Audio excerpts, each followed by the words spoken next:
This is the next StratChat, the 5-question leader with Michael Bungay Stanier. Wanted to start with a question because Michael's all about questions, which is, when was the last time you gave someone advice? So if you can just share in the chat room, when's the last time you gave someone advice?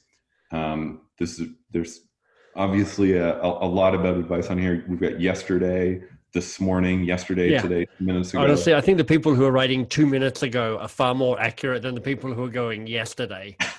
I wrote 10 minutes. Yeah, exactly. It's probably sometime in the last 180 seconds for most of us. Right before you got on this call. Yeah, exactly. So on this call, we've got myself, Alex, my co-host for the day, and Michael joining us. Michael, thanks for taking the time. We've also got Tendai and Matt on the call as well, and you'll be interacting with them on the chat. Michael, thanks for joining us, man. Yeah, my pleasure. I love you guys. I've been a fan of your work forever. You know, Alan, you and I have had dinner together. Alex, you and I have had dinner together in different places. So I'm thrilled to come and talk to this community because you guys rock. And, you know, throwing it back your way, you know, I think this was your first book. Is this your first book? It actually wasn't. My first book was a self-published book called Get Unstuck and Get Going. It was like a kid's flip book adventure thing. It had 3 sections in it, which you could make your own question combinations with. But that was my first breakthrough bestseller. That sold almost 100,000 copies, I think, about 10 years ago when it came out. And I was one of those copies. I got it, and it was really helpful for me personally at the time. And you know, I think I was living in London at the time in the UK, and this book just had a ton of little nuggets, a lot of stuff around productivity, a lot around prioritization, trying to do the right thing and do great work. And this was a new concept for me. So first, thanks for introducing me to that. If anybody's interested in those topics, you're going to love this book. More recently, but still a couple of years ago, The Coaching Habit, Say Less, Ask More, and Change the Way You Lead Forever, sitting on my desk at the office where we're not at today because of the situation. And I've got a card with some of the key questions on it that I keep in my wallet and actually bring out at one-on-ones to remind myself. I've got it pretty much memorized. I love hearing that. That's awesome. But I often take out the card to just, ask the questions, the sort of 5 coaching questions that you shared in that book. Then you've got The Advice Trap coming up, or out now. Yep. Be humble, stay curious, and change the way you lead forever. Also change the way you lead forever again. Nice. Change the way you lead again, forever again. So amazing. If the first one didn't change the way you lead forever, the second book will. That's right. And all of this work has had you, recognized by the Thinkers 50 as the #1 thought leader in coaching. So congratulations on that one. My pleasure. If you're following Michael and his work, check out these books. Here's his new book, and here's our new book, The Invincible Company. And while this is a very friendly seeming webinar, we're actually bloodthirsty competitors. And as you can see here, Michael is winning. That's awesome. Yeah, I'm not happy about this at all. So everyone who's in the chat, I'm going to land the next blow in our competition and suggest you jump over to Amazon and pre-order today. And let's just switch the spots of those 2 books. We got to get to 3 and push Michael down to 4. Here's what I'm going to suggest, Alan. I suggest that you and I plot against Patrick Lencioni, because he's the guy who's really causing the trouble and taking the top 2 spots. It's like, let's be frenemies here. Our shared enemy makes us friends, something like that. Anyway. Invincible Company. How good is this? I'm so excited by this company. I've been tracking you guys, sharing the building of it and the writing of it and the designing of it. Honestly, I pre-ordered my copy, and I want other people to pre-order their copy as well, because this is going to be another classic. I think it's a combo, right? I'm working my way through your last book, but I can't wait to get The Invincible Company, because, man, do we need it now? Of course we need it now. It's the perfect time for this book. So jokes aside, and pushing our upcoming book in a time that's very difficult to push books, let's focus on what people are gonna learn here today, Michael, and the value that they're gonna get from this webinar. So they're gonna learn the 5 core questions you need so you and those you lead can focus on the work that matters. You're gonna uncover the 5 reasons that managers and leaders aren't coaching today and melt away that resistance. You're gonna get 3 quick to master techniques to ask a question well, which is something that is much more difficult than it seems. And you're going to find the best coaching question in the world, and it has just 3 words. And I bet Michael will save that for the end, so you need to stay on board for the whole. That's right. I hope you do. Okay, so for Q&A, there's going to be a lot of work that Michael's doing with you and asking you to contribute in the Zoom webinar or in the chat. So it's a little window that says Zoom webinar chat. And then there's another little button here that says Q&A. So if you have a question for Michael, ask it in there directly. So answers and when interacting, there's going to be a bunch of questions he's asking you. Put those in the Q&A if you're watching this live. There will be maybe there will be slides afterwards. I'm not sure about that. There will not be slides afterwards. And I'll tell you why, because 2 reasons. One, my slides are almost entirely pretty pictures and they're utterly useless for you to keep afterwards. 2, I don't want you to be sitting there going, oh, I'm going to get the slides afterwards. I don't really have to pay attention. I want you to know that this is a transient moment. You're either with me or you're against me. It's either useful now or it's not useful at all. So you will not be getting the slides. So get those notes, get those pens and papers out and take notes. That's what I want from you. There you go, Harmit. No slides. So use the Q&A for questions, use the chat for interacting with Michael throughout the call. Thanks, guys. And so with all of that shared, Michael, over to you. I'm going to stop. All right, I will share my screen and we will get going on this. Share, perfect. Alan, you seeing what I'm seeing, which is a 5-question leader slide? I am. It looks great. Perfect. I love it. All right, folks, this is going to be fast. It's going to be furious. It's going to be practical. It's going to be useful. I'm going to deliver at least 20% of the things I promised on that slide that Alan put up. So, I'm lowering expectations here so you know exactly what I'm going to be doing. You are definitely going to be getting 5 questions. There I am. That's from my latest TEDx talk, which is just going up, which I was pretty excited about to do. And as Alan said, I started a company called Box Your Crayons, helping to shift organizational cultures from advice-driven to curiosity-led. Those are the books and the URLs. I'm giving you the URLs because there's actually just a ton of free stuff there. So, buy the book, don't buy the book, I don't really mind, but do definitely go to those websites and exploit all the free resources that are there. All right, here's what I'm really trying to get to deliver to you today. I want you to stay a little curious a little longer and rush to action and advice giving a little more slowly. I want you to be more coach-like.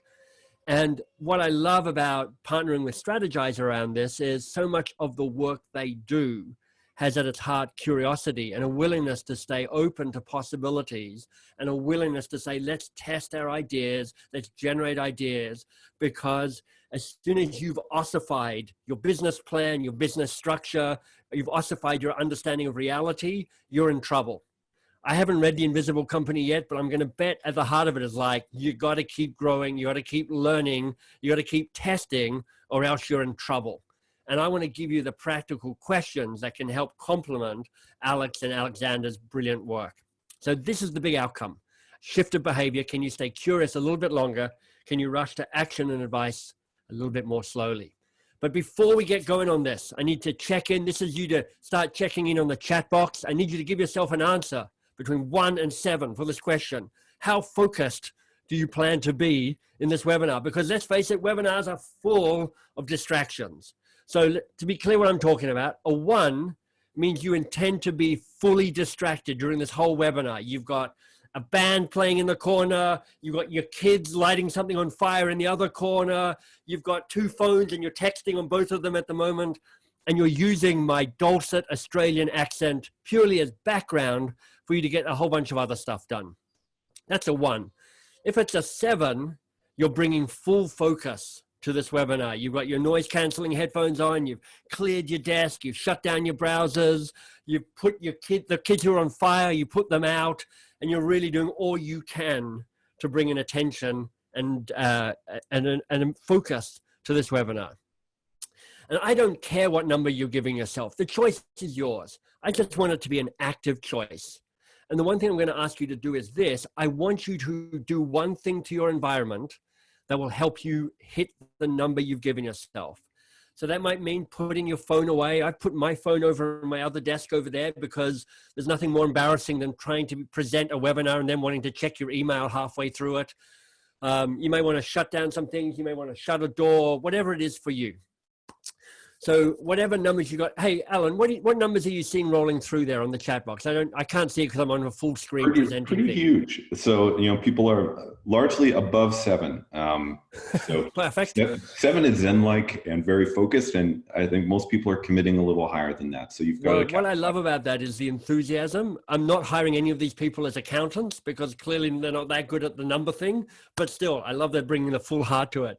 Alan, because I know you and I are going to be working through this together. What number are you bringing in terms of focus? I have to bring, so a webinar is kind of a distracting thing on its own, right? Running a webinar because I'm paying attention to you, I'm paying attention to the chat. But those two things, I'm paying attention to 100%. There's nothing else in my life. I'm taking off my Apple Watch, so if someone buzzes me, I'm not even going to get it. That's my one thing. I love that. That's perfect. It's nothing more embarrassing than when your co-host goes, I'm showing up with a 4 out of 7. So good to have you fully with me, Alan. That is excellent. All right. So you're in place. You've cleared your environment. You're ready for this. You're like, okay, Michael, give me the 5 questions because that's the title of this webinar. And I'm excited to give these to you. I've taught these to more than 200,000 people now. So I know these are great questions, but I'm not going to give them to you just yet. Because before I give you the 5 questions, I need to talk to you about the 3 vicious circles, the 3 vicious circles. And I'm going to go through these one by one. At the end of them, I'm going to ask you which of those vicious circles feels most real, most relevant, most present for you right now. So I need you to listen out to go, which one is showing up in your life at the moment. So the first of the vicious circles is this. It is an over-dependent team. An over-dependent team. Here's what the vicious circle looks like. The more my team needs me, the more I give them the answers. The more I give them the answers, the more my team needs me, the more. And so before you know it, somehow you have developed a team that is sucking your life away. I mean, I'm exaggerating slightly. And if they're sitting in the same room with you, well, first of all, you should be self-isolating. And secondly, don't look at them. But there is a way that even with your best of intention, you can somehow build a team that is overly dependent on you. You've somehow pulled away their sense of autonomy and self-sufficiency and confidence. And this is the first of the vicious circles, an over-dependent team. That's number 1. Let's go to number 2. The second vicious circle is a sense of overwhelm. A sense of overwhelm. Here's what this vicious circle looks like. The more distracted you get, the more you lose focus on what matters. And then the more you lose focus on what matters, you end up getting more distracted. And with more distractions means you lose focus. And before you know it, you are scattered and overcommitted. And even though you're thinking to yourself, look, I'm working at home, I'm going to spend the next 36 hours just doing nothing but email. There's still this moment of going, I've got too much coming in. And you've got that low level anxiety of, I will never get on top of everything. I'll never get to the stuff that matters the most. So number 1, over-dependent team. Number 2, a sense of overwhelm. Let's go for the third of the 3 vicious circles. And here it is. It is a sense of disconnect. A sense of disconnect. Disconnect from the work that matters. What Simon Sinek would call the why of the work. Here's what this vicious circle looks like. The less impact you have, the more you kind of give up. The more you give up, the less impact you have. And before you know it, this vicious circle is at work. You're feeling, you're thinking to yourself, look, I don't hate my job. I like my team. I quite like the company I work for, but I just feel a bit of a small cog in a big machine. You've lost that sight line between what you do and what matters in this world, what impact you're trying to have in this world. So those are the 3 vicious circles. There's a sense of an over-dependent team, a sense of overwhelm, and a sense of disconnect. What I'd love to see in the chat box is which of those 3 vicious circles resonates most for you. You can just put down 1, 2, or 3, or you can write out the whole thing. I don't mind. The choice is yours. But Alan, as you think about how you're showing up with Strategizer at the moment, with the book launch coming, working remotely, with the whole world topsy-turvy right now, which of the 3 vicious circles feels most real for you right now? Number 2, 100%. As far as people in the chat, I'm watching the chat. Yeah. Looks like a lot of people are saying number 2, number 3, a couple people on 1, but a lot of 2s and a couple of 3s. Yeah, experience. Tendai also on the call, he says 2. Say it again, Alan. Tendai, StratChat as their team member. He also says two. He's Oh, on nice. the video there. Yeah, you know, experience has taught me that two is the one that resonates for almost everybody. There's almost nobody these days who goes, you know, Friday afternoons, you know, I just play a game of Tetris to fill up the hours because I just got nothing else to do. No, I'll just play around. You're like, no, we've all got that constant sense of there's incoming, there's always incoming. But here's what I also know to be true. Most people listening here kind of go, you know, honestly, I recognize all three of those vicious circles. They're all there in some part of my life. Even if you don't lead a team and you're just an independent contributor or just part of a bigger team, there's still a way that your team can be overly dependent on who you are and how you show up.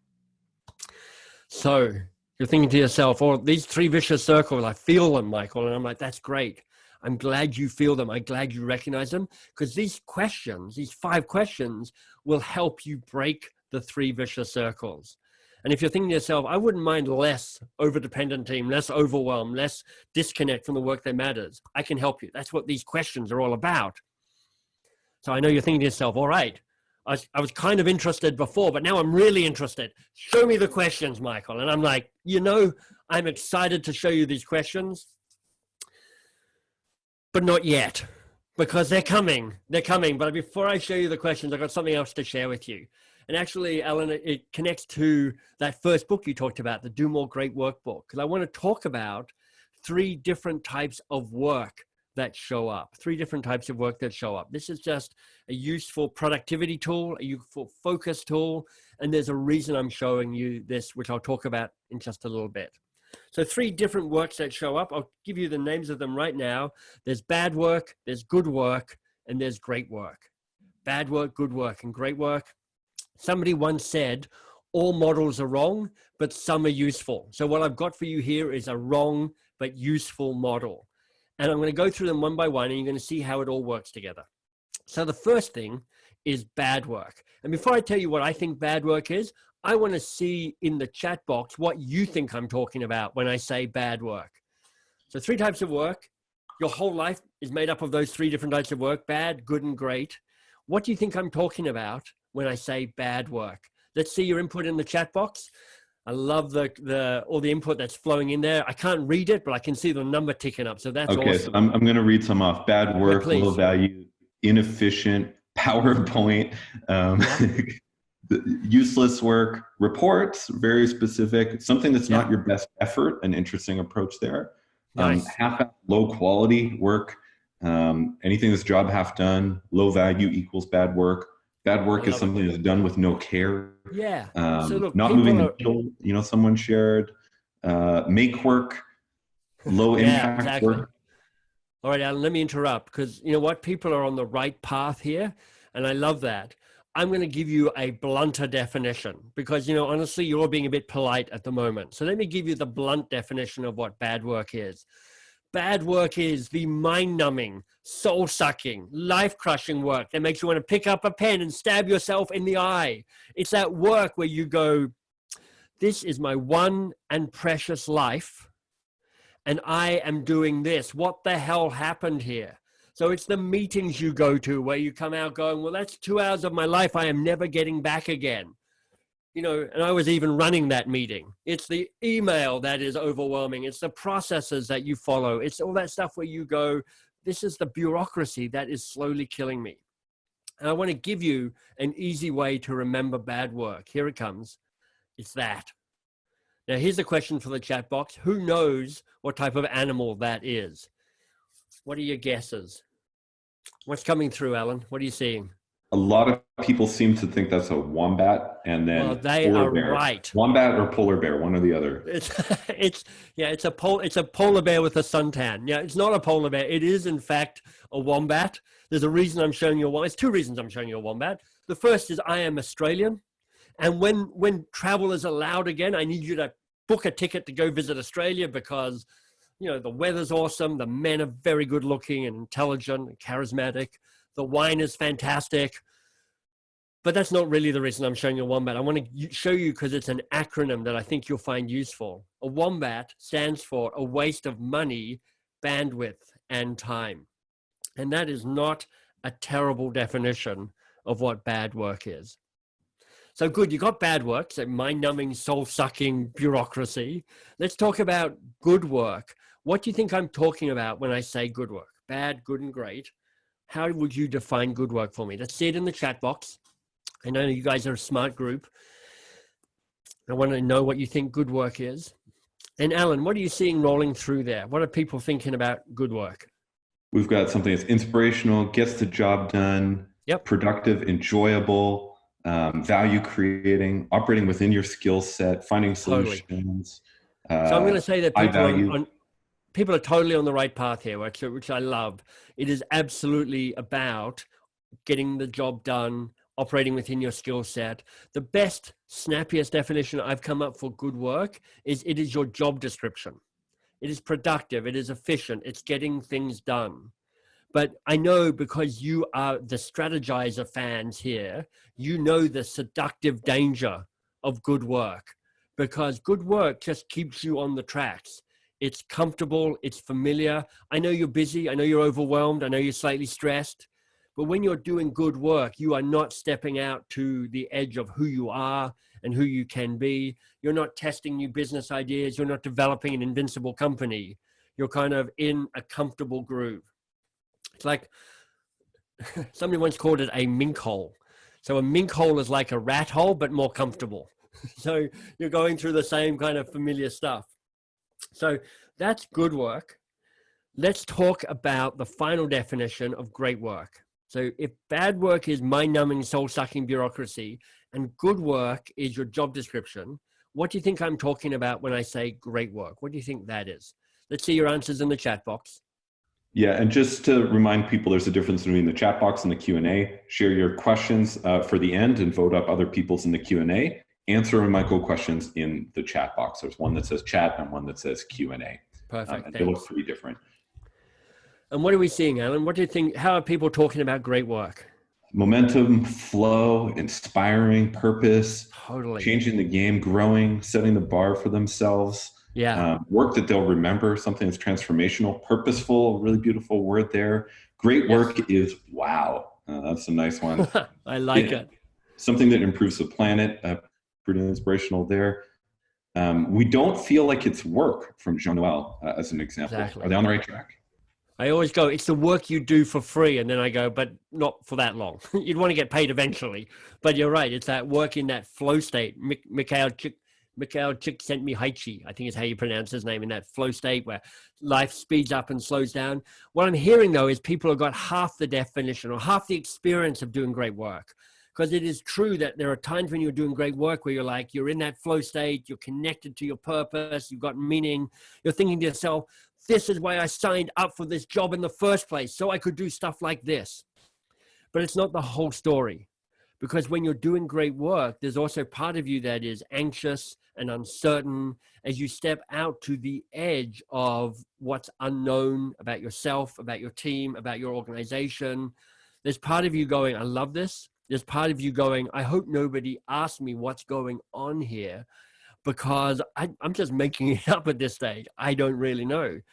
And just to make the connection back to Alex and Alan and Eves and the whole team's work at StratChat, their work is a call for you to do more great work, because they are saying you just can't settle into the comfort and familiarity and predictability of good work.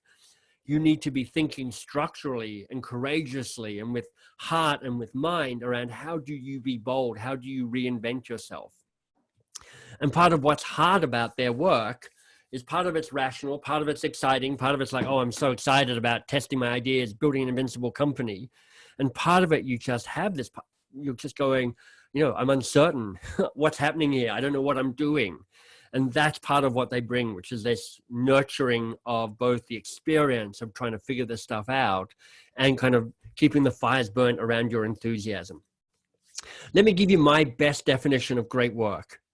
It is the work that has more impact, and it is the work that has more meaning.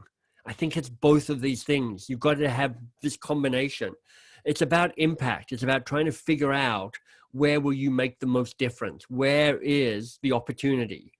But for us as individuals, it's about meaning as well. because it's about what lights me up. What do I care about? What makes me go, this is the best version of myself? Because in the end, organizations have two core metrics. One is what difference are we making in the world? And the other is how engaged are our people? And what we're actually got here is a call to say you need both. You need your engaged people. You need your best people who are engaged and up for it and smart and courageous and bold. And they need to be focused on the right stuff so you're making a difference. And if you get both of those things, if everybody in your organization and your team did 10% more great work, things would get better. I mean, it doesn't always work all the time, but honestly, you can see it right away. 10% more great work, things would get better.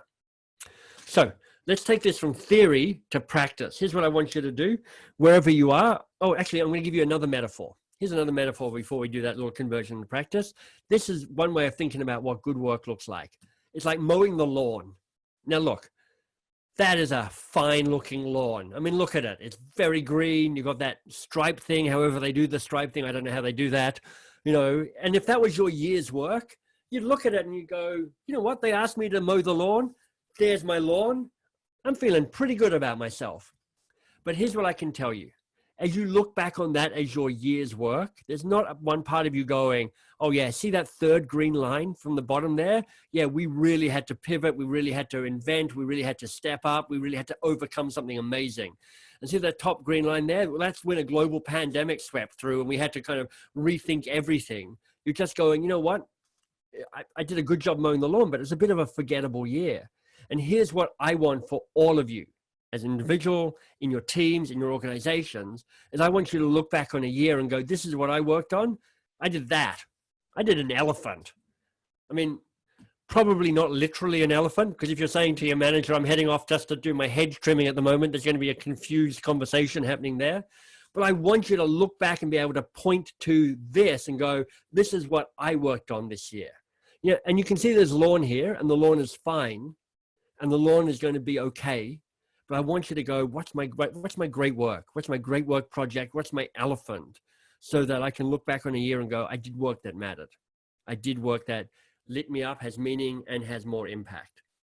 So there's your metaphor. Let's, like I said, move it from theory to practice. I want you to draw a circle, please, on paper, on pen, on your iPad, in the air, whatever works for you.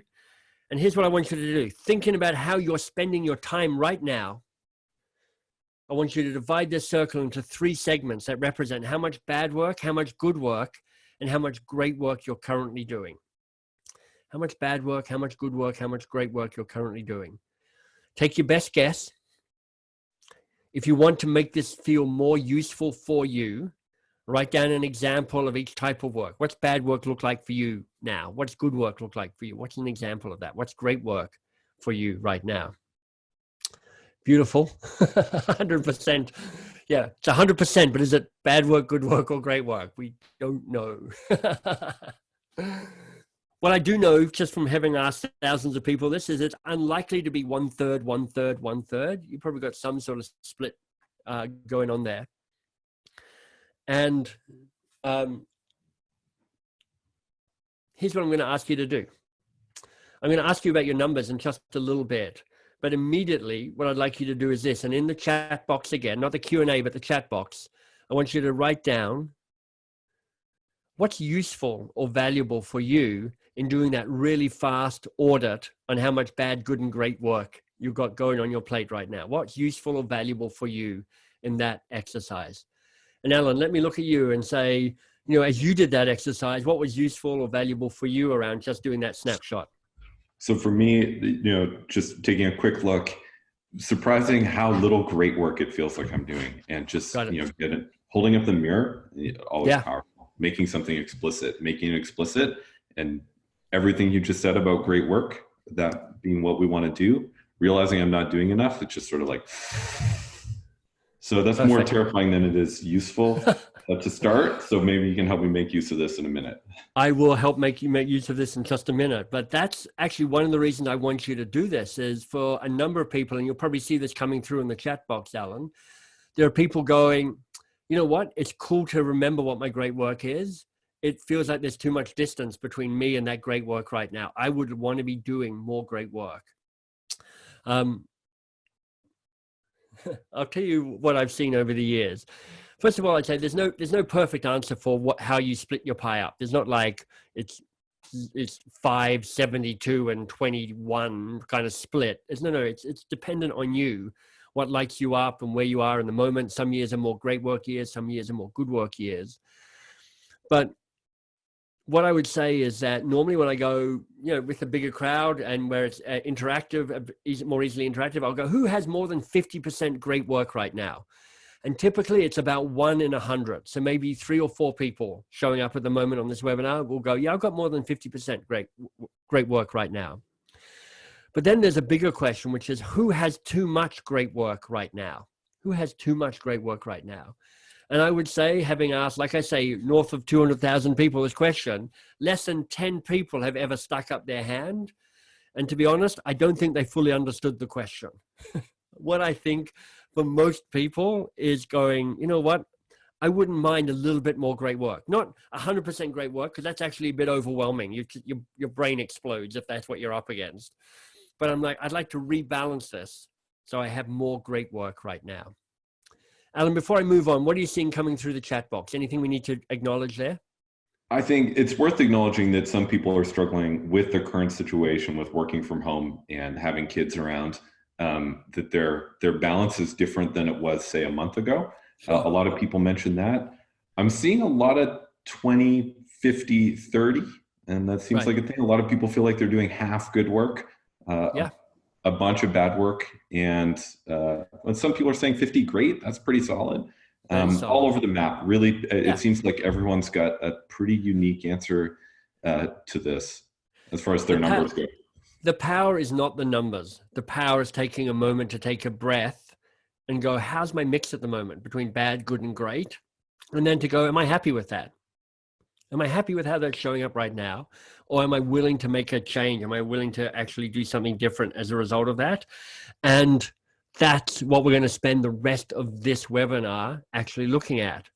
So I know you're all going, okay, Michael, quite frankly, you've been amazing so far. The 3 vicious circles, super helpful. And this bad, good, great thing, amazing. And I love the interactivity of the webinar and all this sort of good stuff. I'm getting a lot around it, but okay, enough's enough. Give me the damn 5 questions. And I'm like, I am so excited to give you these 5 questions. But not yet. We're so close. I mean, I promise you we're close. But before we go to the 5 questions, here's what I want to do. Because what I do at Box of Crayons and what I do outside Box of Crayons is I champion curiosity. And the way that shows up for bigger organizations is like, how do I help managers and leaders, perhaps like you, be more coach-like in the work that you do? How do you show up and make coaching part of your leadership behavior? And here's what I need to do. I need to talk about the 5 reasons why you secretly don't want to coach. We've got to acknowledge the resistance. We've just got to acknowledge what's going on here. So it's going to take me 2 minutes.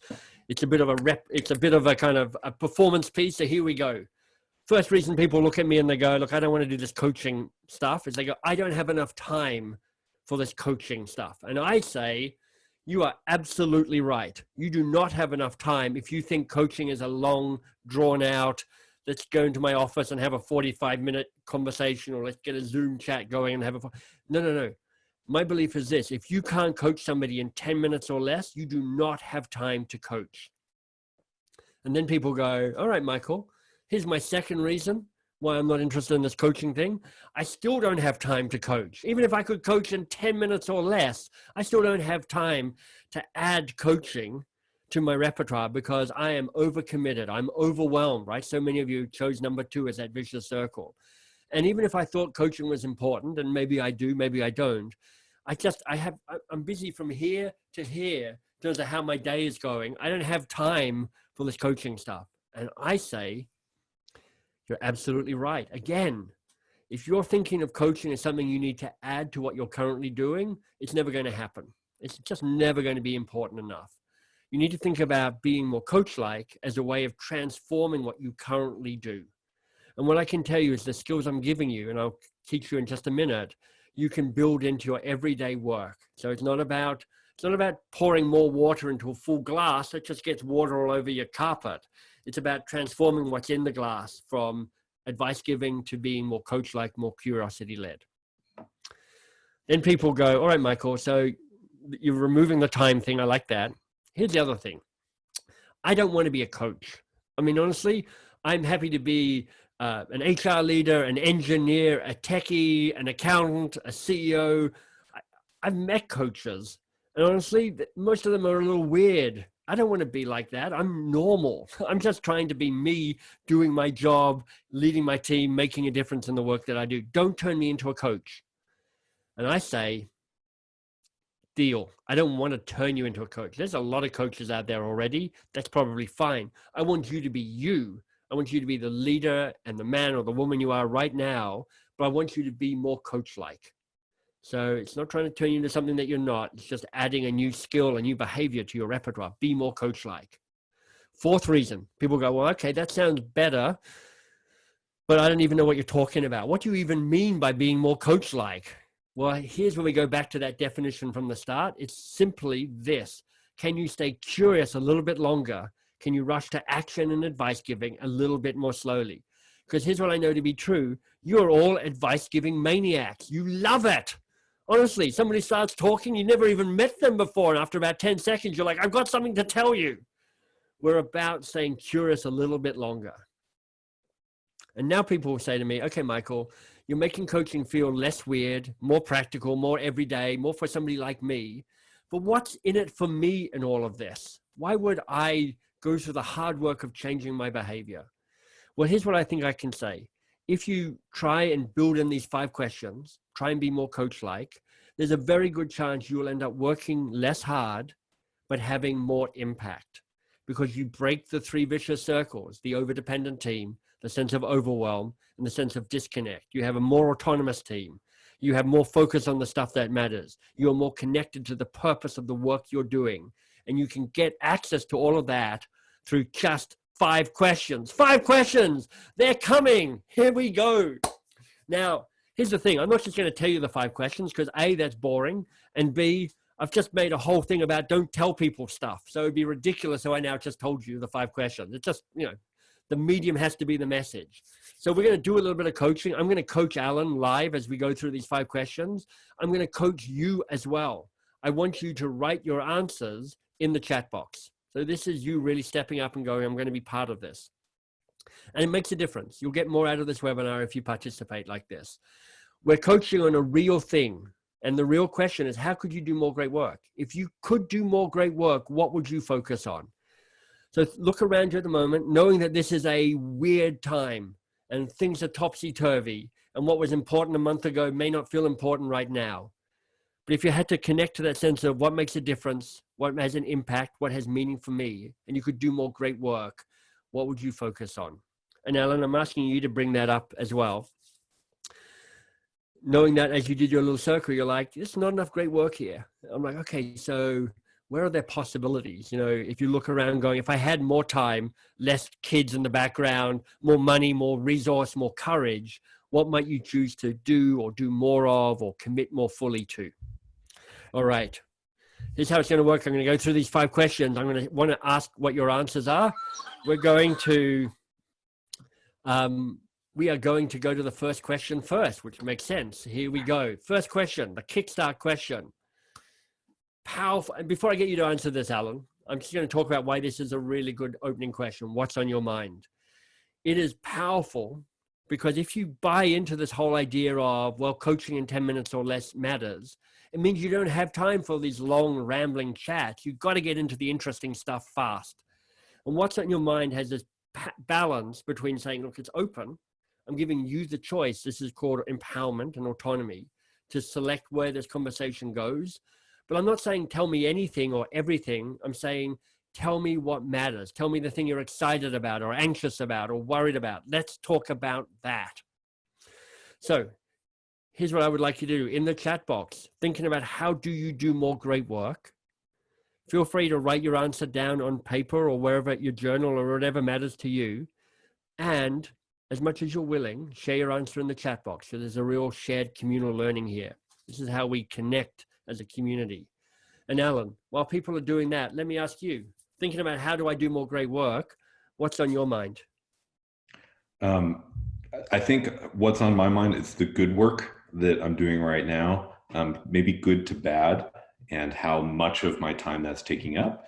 Just based on where we are in this moment in time right now, there's a lot of small projects and little things that are kind of firefighting mode or little shifts here or there. And I'm involved in a bunch of those things. And I'm not sure I'm adding the most value to those things. Nice. I'm wondering, should I be continuing to work on those? Is that good and not great? And that's the thing that comes up first, is every day feels like it's full of a lot of things that are in the good category. That's what's on my mind, Michael. Perfect. All right. Thank you, Alan. That's really helpful to hear. We'll come back to this. But what I'll say to everybody who's listening is like, okay, so I literally wrote a book 10 years called Do More Great Work. So as Alan starts talking and goes, I'm trying to balance good and great work. I'm trying to think about how I might have to deal with the good work stuff. And no, it's not even getting to, here's a great work project that excites me. Can you guess that I've got about a bazillion things in my head where I'm like, I could tell you stuff, Alan. I've got so much that I could tell you right now. But here's my learned discipline. It's like I'm shutting up because I'm staying curious just a little bit longer, rushing to action and advice giving a little bit more slowly. So thanks, Alan. We're going to move to the next questions and see how this conversation unfolds. But what are you noticing in the chat box? What's coming through there? So we've got a few different things. Delivering short versus long-term value and trying to balance those, especially right now, and honestly at all times, let's be honest. Unexpected stuff coming in each day, losing progress on the bigger picture things on people's mind, not sacrificing the environment for economic necessity. Nice. So a couple people are mentioning that. Yeah. Trying to focus more. They're looking to focus more, looking to reduce stress. Let's see what else really clearly. How can I become more MBS-like in my behavior? That's on vast amounts of plastic surgery. You don't want to go there. I'm just going to intervene here with some advice. You do not want to go there. Okay. If you knew what was happening in my head, it's ugly, it's dark, it's messy. Anyway, that's great. So here's what I would notice from what you've told me, Alan. People have started off fairly high level. And that's absolutely the natural place to go, which is like, okay, I don't know what this is about. I've got an inkling of what's going on here. We haven't got close to getting really gritty or real for most people about what the real challenges that they're up against. And that's why it's important to stay curious. And that's how we're going to use the next two questions. We're going to combine them. So let me take you through the next two questions, and then we'll do the same. We'll get you to answer them in the chat box and in your journal or wherever you're taking notes, and then I'll have a conversation with Alan about it. So the second question is the focus question. It has the assumption and the insight that most of the time we're busy working on the stuff that doesn't matter as much as you might think, because we get seduced into thinking that the first challenge is the real challenge, and it almost never is. So this is the focus question. What's the real challenge here for you? What's the real challenge here for you? And let me break this down for you, because how it's said, how you're asking it, how you're answering it actually really matters. Because I could just ask this, what's the challenge here? And if I asked Alan that, I'd probably get a bit of a restatement of what he's already told me. I'm busy, I've got too much going on, it's a crazy time. And you're likely to get a bit of a repetition. It's not likely to go fast. But watch what happens as soon as I say this. What's the real challenge here? And can you feel how that question immediately becomes more pointed, better weighted, more interesting, harder for Alan to answer? And that's always a good sign. Because now I'm going, don't tell me everything, Alan. Tell me what the real challenge is. And he's like, oh, wow, okay, where do I, I don't know if you can see it, but I can see Alan starting to sweat slightly just by asking that. But here's where the real magic happens. I go, what's the real challenge here for you? What's the real challenge here for you? And what happens in this moment is the spotlight swings from the tasks to the person dealing with the tasks. You know, the jargon is it's moving from coaching for performance to coaching for development. And what's magical here is that the work will get done, but now you're inviting a moment of engagement and learning and self-reflection. Because what's the real challenge here for you means that I'm now talking to Alan about what's hard about this for him, not what's a executive summary of what are the challenges of project prioritization at Strategyzer. which is the danger of just stopping at what's the real challenge here. You'll go, look, I'm an executive at Strategizer, dispersed company, blah, blah, blah, blah, blah, blah, blah. And I'm like, I don't care. What's the real challenge here for you? Now that's the second question. Let me show you the third question, the best coaching question in the world. So I can tick off another one of those promises that Alan made at the start of the webinar. And the question is AWE. It's an acronym, but I love these acronyms because it's literally an awesome question. And the acronym stands for and what else? And what else? Because here's a key takeaway from this whole webinar. Their first answer is never their only answer, and it's rarely their best answer. So if you're going to take one question, honestly, if you're going to take one thing away from this webinar, you're not trying hard enough, because I'm giving you gold dust the whole way through this webinar. But if you are going to just take one thing away from this webinar, then it might be and what else, because it is the question that you can most easily incorporate into your everyday work. What's magical about asking it is people don't even hear you asking it. They just hear you holding the space for curiosity a little bit longer. So here's how we're going to combine it. And I want you to work through this, and you can put your answers anywhere in the chat box you want. But here's a script that I just know works really well. You go, okay, I know what's on your mind. What's the real challenge here for you? And then they're going to answer it. And my job is to shut up and listen. And then even though I'm going to have opinions, I'm going to go, great, what else? And then I'm going to go, and what else? And then I'm going to go, okay, Alan, so what's the real challenge here for you? And we're going to see how that plays out. And I want you to work through this. It's a bit weird because you're self-coaching, but you can see the answers here. So I need you to write down 1, 2, 3, and then what's the real challenge here for you, and share what's useful or valuable for you in the chat box, but do the work while Alan and I do the work. Alan, mate, you've got a lot going on. You've got too much good work going on. But as you think about all of that, what's the real challenge here for you? So I've had a minute to think, which is nice. Yeah. And I didn't know I was going to be getting a coaching session out of this. So this I know. For me. So first, thanks for that, Michael. What's the real challenge here for me? First thing I thought was, there's a lot of things happening, during the course of the day, and a lot of things ending up on my to-do list, from people on the team and all the projects that are there. And then I've got my own list of important stuff, and I put this list first. And then the things that I'm responsible for first, rather than the people ask me to be responsible for second, end up suffering. And that's the choice that I'm making. I think the challenge for me is that. I hear you. It's so easy, isn't it? It's like other people's priorities feel that they're the ones that matter most. And it's always easy for you to come up with a reason not to follow your own key priorities. So I love that. What else? What else is a challenge here for you at the moment? I'm feeling, I think, pressure each morning. The way that I've dealt with that in the past is to be really intentional at the beginning of each day and week about organizing the week. And I felt like things are on so much fire recently, or, there's just, the list is so big. I haven't been taking the time to do that work, I'm realizing. And that was where I would usually make the space for my priorities, and I'd prioritize ahead of time rather than in the moment as much. Yep. And that was really helpful for me. And I realized I stopped doing that completely. Beautiful. Because of the pressure of the situation that we're in at the moment. I love it. Yeah, that's powerful. What else? What else is a challenge here for you? I think it's the feeling of not wanting to let people on the team down. Wanting to be there and like, oh yeah, there's this thing that I'm really working hard to try to make happen. I just need your help with this. Okay, sure, no problem. I'm there for you, right? Right. It's like a hard time for everybody. So you're like, I'm trying to show up as a full-hearted, supportive leader, and there's a price that gets paid for that. So you know what I'm going to ask, because you can see it on the screen there. So there's a lot going on there, and I appreciate just how much you're sharing and being vulnerable, particularly in front of this group and Alex and the like. When you think about all of that, what's the real challenge here for you? The real challenge for me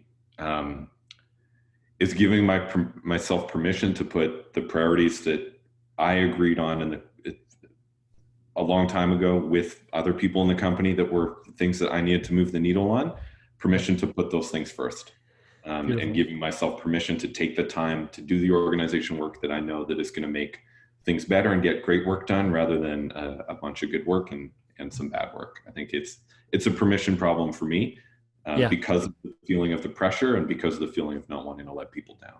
Yeah, I hear you, man. So thank you. I mean, for everybody there, you've just role modeled so many good things in that conversation, and you're helping other people be more courageous about what they're seeing in themselves and what the challenge is for themselves. Let me ask you, if I can, what was useful about that, 90 seconds of coaching that we did together? Well, one, just coming to what's the answer to the last question. So what's the real challenge? Getting there past the first problem that was identified. Right. It's you can identify a problem and then going deeper to define it better.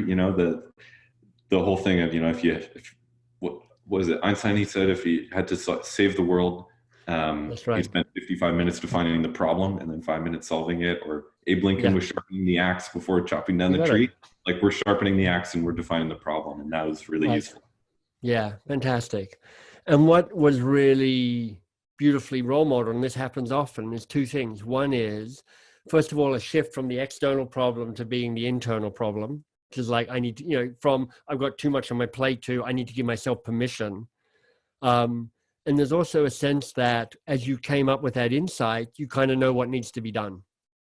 So I don't have to come up with answers, and we don't even have to have a conversation about it, because my sense is you're like, I'm actually ready to act from this. And this is the power of this being more coach-like, which is in a couple of minutes, we've got to a place where you're like, I've got insight and I feel empowered and I feel seen and I feel heard, and I'm ready to do something different as a result of that. So that was really powerful. What are you seeing in the chat, Alan? I know I'm kind of pulling you around from being in a coaching session to reflecting on the coaching to reflecting on other people's stuff. So thank you for hanging in there. No, my pleasure. And, thanks for not giving me any advice. Exactly. It's a gift of mine. Thanks for your lack of advice. Yeah, it was great. I think so some people being very, very vulnerable in the chat. We've got people dealing with imposter syndrome, telling their story, gaining back confidence, aligning their passions, being considerate with others and their time, trying to figure out how to cope with the new world that we're seeing, as it is. Taking a moment to just pause. Actually, there's a few people who said about like slowing down. Nice. This moment, managing anxiety, being, one of the real problems, fear of failure, questioning if they're even qualified to answer the call that they're feeling today. Man, that's heavy. It is heavy. So thank you to everybody who is willing to show up and role model vulnerability like this, because actually it gives us all permission to own up to some of the messy, hard stuff that is going on for us right now. So, above and beyond what you might be taking away about coaching and questions and the like, know that you have other people who are walking the same hard path of you right now, and you're not alone in that. And that might be the most important thing to know and to hear from this webinar with us all. Let me take us on to some of the other questions. We've got about 5 minutes left, so I'm going to have to rattle through them a little bit. So forgive me for speeding up just a bit. Fourth question, foundation question. So what do you want? What do you want? And you want to make sure that you get the tone right when you ask that question, because you can go, what the hell do you want? And that's not so useful. But this is a very grounding question to ask. When people know what they want, they have a foundation that allows them to act. So if you know what the real challenge is here for you, that's really powerful. And now that you know that, what I love to see in the chat box is knowing that, what do you want? And you can see I've added "and what else" there, because I'm like, and what else do you want? And what else? And what do you really want? And I expect this to be a hard question. I think this is the hardest of the 5 questions to answer, because you're like, what do I want? And it could be different. I'm actually not going to coach Alan on this, just in the interest of time. So I'm going to speculate about Alan. I'm like, I want 10 minutes to have a time to organize my thoughts in the morning. I want to have the courage to tell people no. I want to have a reset session with Alex and the leadership team to go, what are our priorities now? And how do we cope with all the fires that are burning and spinning up? I want an exercise regime that gets me into my body in the morning so that I can kind of go, I've got a physical groundedness so I can be more mentally calm. Who knows where Alan might go with that? Who knows where you're going with that? But here's what's powerful.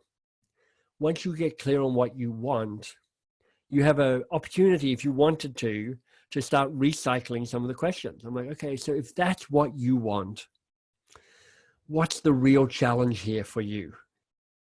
And you can see how that test drops you down to a deeper level of inquiry if it's useful, if you wanted to do that. So let me tell you quickly what I want. This is my little piece. The first thing I want you to do is, if you haven't done it already, go pre-order The Invincible Company, the new book from Strategyzer. It is a difficult time to launch a book. I mean, who knew? Who knew that a pandemic was a hard time to launch a book? But apparently that's true. And I know how hard this team have been working on it. And I think you know how good this is going to be. So if you've got any benefit from Strategyzer over the years, one of the ways of showing them love right now is to go order their book and support them like that and encourage them like that. I don't need to talk about that. I'm going to say this. Here's an offer for you. It's a resource if you like it.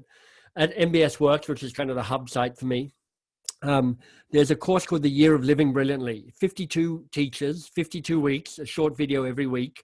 Alex is one of the teachers of that thing. We filmed a little video together in Lisbon, which was amazing. People are really loving it so far. It's diverse, it's practical, it's provocative, and you just might find something useful there for you. So The Year of Living Brilliantly at MBS.Works, it's totally free. What else have I got here? Oh yeah, the advice trap. So there's information there. I'm not going to linger on that. I'm going to get to this question, the learning question. Really powerful for you to add to the end of almost any conversation you have with your team, with your boss, with your vendors, with your customers, with yourself. Thinking about what we covered in this webinar over the hour together, and we covered the check-in questions, we covered the 3 vicious circles, we covered bad work, good work, great work. We went through the 5 questions. You went through the experience of being coached. You see me running a webinar in a certain way, so there might be something useful in how I facilitate online. But if you had to pick one thing that was most useful or most valuable for you, what would that be? And write that in the chat box. And I'm doing that mostly to stroke my own ego. No, I'm kidding. I'm doing this because I want you to remember the learning. And you've invested an hour with me. If you actually want that learning to stick, doing this exercise, writing this down, will help better make that cognitive connection in your brain. Alan, let me check in with you. What was most useful and most valuable for you from this session? It's tough. There was gold dust throughout, so it's really, really tough to choose. I'm going to say, the coaching session with you and just having a minute to, there's one thing to think about this stuff and let it go through your mind all the time, but to take pen to paper or, thought to voice with another person on the other end was extremely valuable. And, being on the other end of these coaching questions was really great. I want to just point out extra value to this question. What was most useful for you? It seems like a throwaway and kind of like, not as powerful as the other ones, but I can assure you it definitely is. I get made fun of at Strategyzer for this all the time because I'm asking at the end of so many sessions. Yeah. I ask it at the end of a meeting often. What was most useful about this meeting for you? And I'll get everyone to share. And people can tell as soon as I start to ask it, and there's like a little bit of an eye roll. But as soon as everyone's done sharing what was most useful for you, either if it was a one-on-one or in a group session, there's an incredible moment of, wow, I'm glad we took the time for that. Yeah. Just sort of brought everything back together. There's that kind of Gartner cycle of uptake, which is like the first time you do it, they're like, oh, that's amazing. The 3rd through 8th time you do it, you're like, he's doing that thing again. Yeah. And there's a bit of an eye roll. And then the 9th onwards, you're like, actually, this is really useful. It actually helps me and the team and everybody be smarter here. So there's a cycle of adoption that happens for sure. That's right. So Alan, I know we're at the top of the hour. We've probably got some questions. We've got a ton of comments that we didn't get to acknowledge, like almost 1,000 comments, which is amazing. So thank you for the interactivity. I'm going to give it to you to go. Where do you want to take us from here? Okay, so I'd love to take care of a little bit of housekeeping, and then if you can stick around for a couple minutes Sure. to answer questions, is that possible? Yes, for sure. All right. Are you guys seeing my I am. one I'm slide seeing or that. it's the right one? That's it. Your last Okay. advice. Would you still have given it? Yeah. So at the top of the hour, I asked, when was the last time you gave advice? I would just ask, knowing what you've learned here today, did that advice still actually make sense? Would you still have given it knowing what Michael has shared? So you can share that in the chat. Yeah. And here's what I would want to say, Alan. This is not me saying never give advice, because advice is critical. I mean, this whole webinar has just been me giving you advice. So I'm really pro advice. I'm anti advice giving being your default response, where just that's what you do all the time, every time. And remember, I'm saying slow down the rush to action and advice giving, not don't give advice. So like, give advice, just wait a little bit. And then when you do give it, make it really count.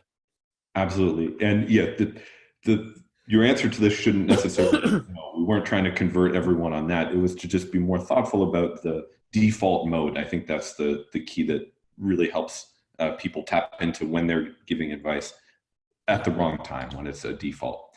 So housekeeping Q&A, go check out Michael's work at mbs.works, and you can follow him on Twitter as well. Beyond that, as Michael mentioned, order one of these books. What a sweet guy who comes on your webinar to promote our stuff, right? He's promoting our book. This is great. We never get that. So thank you, Mike. That's amazing. Michael's the best. Upcoming, we've got our virtual masterclass. We can't do masterclasses for you in person anymore. We can't train this stuff in person, but we wanted to online. We've launched a virtual masterclasses coming up May 26th with Alex Osterwalder, Tendai Vicky, Fred Etienne, and Yves Pignon. You're going to learn about managing innovation in portfolios. You're going to learn about testing and de-risking innovation. You're going to learn about value proposition design and business model innovation if you want to go to that. Matt is going to post a link in the description of this video as well as on the webinar chat. And let's go to some Q&A. So I'm going to jump into the Q&A box. Usually there's a little voting button and people are able to vote up and down, but we weren't able to do that today. And I'm going to go back to just full screen. I'm going to take away the share for a minute so we can just see Michael chat. All right. So Michael, some questions from the team or from the group that was here. Someone had a hard time understanding the third vicious cycle specifically. If you could just share those again really quick and dive into the third one, that idea of disconnect. So we get lit up. What I hope for everybody is they are lit up by the work they're doing. They're like, I'm doing this work not just because I get a paycheck, but because I feel like it speaks to who I am, my values, and the impact I want to have in this world. I mean, the classic story, which is Steve Jobs going to whoever the CEO of Pepsi, don't just make sugared water, come and make a dent in the universe. Now, it didn't work out so well for him. So there's a degree of irony in that. But is that core to going, are you doing work that you care about, that lights you up, that you can boast about? If you ever had that question when you used to hang out with people and they're like, so what do you do? And for some of us, our heart sinks a little bit when we get asked that question, because you're like, oh, well, okay. And you try and wind up your internal PR agent to make your job sound more interesting than it actually is. Whereas I want you to be like Alex. When you go, Alex, what are you up to? And he kind of like pursues you around the room like a kind of rabid Swiss something or other. I don't know. Because he's like, I care about this work. I'm making a difference in the world. So I think for that third vicious circle, it's about finding that sense of meaning and purpose in the work that you do. Brilliant. And with that, as a co-host, it comes with some benefits. So I want to give Alex a chance to ask a question here as well. Alex, you want to jump in with one for Michael? Yeah, maybe, you've been writing and working on this topic of coaching and, not giving advice for a very long time. What would you say, over the last, decade or two was your biggest insight? The thing that just, you said, wow, I didn't know that, 10 years ago, 20 years ago when I started doing this work. And this is, this was big for you. Yeah.